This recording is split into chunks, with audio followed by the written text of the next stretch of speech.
Sorry, y'all, I got interrupted by a doctor. Part two. So, just to continue where we left off. But yeah, I just wanted to feel needed. I just wanted to feel wanted, and I realized that my girls were at peace. I even remember going to bed one night wondering why my girls didn't call me the first night that they didn't call, and I heard God say in my mind, "This is what peace looks like."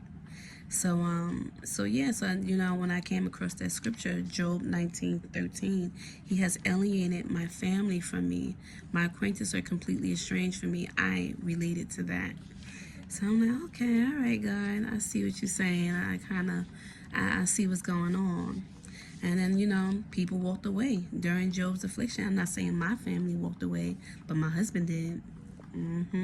My husband walked away and he's still here at the same time. And what I mean by that is that when I came into the hospital, he just got real mean, real evil, real angry, and just started cheating. My girls are, they basically hit me up like, "Mommy, there's a girl in the room," and all these things while I'm sick, all these things while I'm going through this, and there's some anger.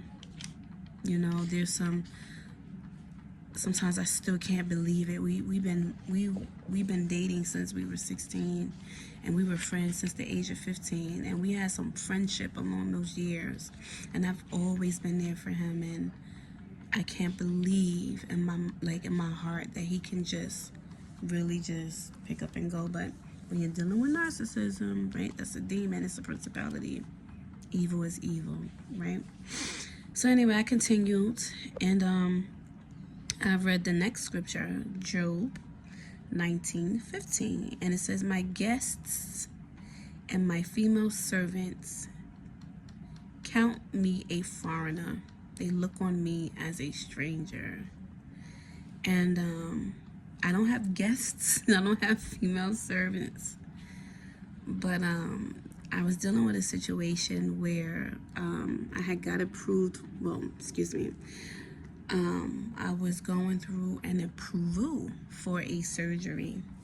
And my husband came in with his controlling self, wanting things to go his way. And I was actually moving out on the day that I even got admitted, which was January 9th, into the hospital. And he says something to the workers, and I got disapproved, right?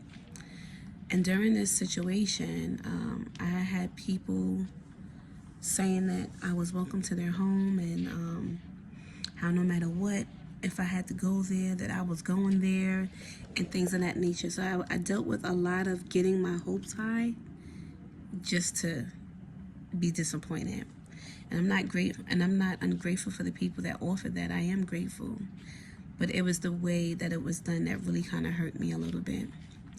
And one of the things was I would explain to them. I remember saying, "Oh, this is a 24/7 job," right? I remember saying, "But I have home health aid. I just kind of need people in the days where, where you can't be home." Talking about whoever I was staying with, where you can't be home, to fill in those gaps. And they would say, "Yeah, okay, we're down for it. We can do that." And then they would go back and run it by their spouse, and then it would be a whole nother situation. I had that happen to me 2 times from people from my church, and it's not that I'm trying to put the church down. It's just that's where it happened at. It was people from a church. So one of the women was like really, I don't want to say really emotionally connected to my story, but she was just like, "Oh my gosh, yeah, if we can't find nowhere else for you to go, if you can't find a nursing home, and you have to do it here, then you will do it here. The only thing is the steps, and the only thing is that there's no privacy on the door." And I'm just so desperate at this point. I just want to heal.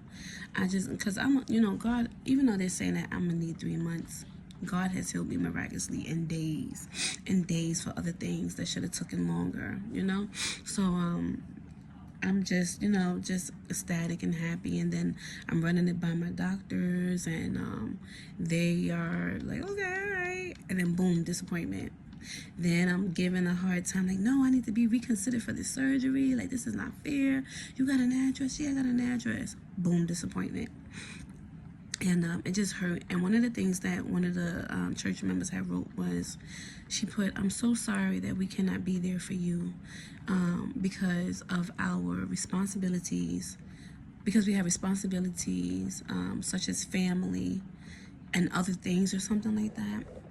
And I just felt so rejected, right? But that's not her problem. That's just me dealing with the spirit of rejection. And I'm like, family, we're a church.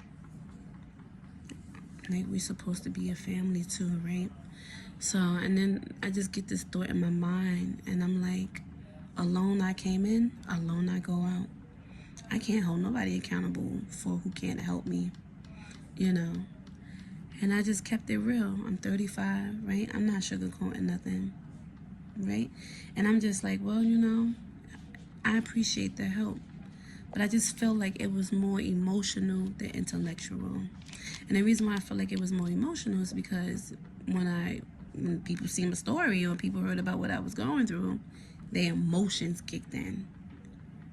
Their emotions kicked in. And then the intellect part didn't come until the next day, like, oh, let me talk it over with blah, blah, blah. And then at that point, I just felt like just so,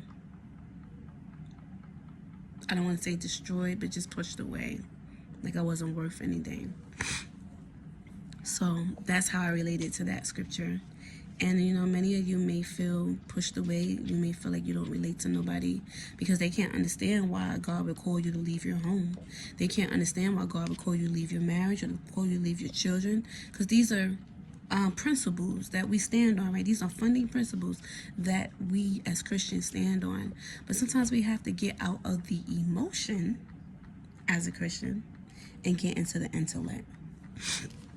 So, my last thing is I came across a video with Philip Anthony. I don't know if his church is 317 Church. I can't remember.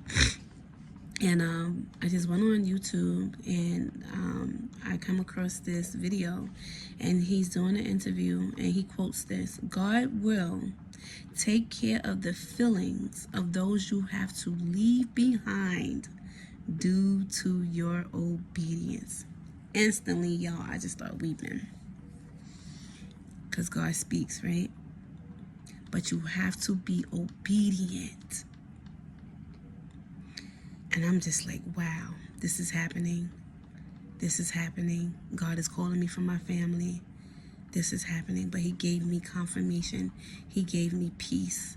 And even though it hurts, the last 2 days I didn't hear from my babies. They didn't need me to comfort them. I'm calling them. They're like, "Mom, I'm going to be..." Can you give me one more second? I'm sorry. Don't go away. Just give me one more second. They're like, "Mom, I'm going to be playing a game. I'm going to call you right back." So I just want to say, be encouraged, because even though it hurts, God got you. God bless y'all.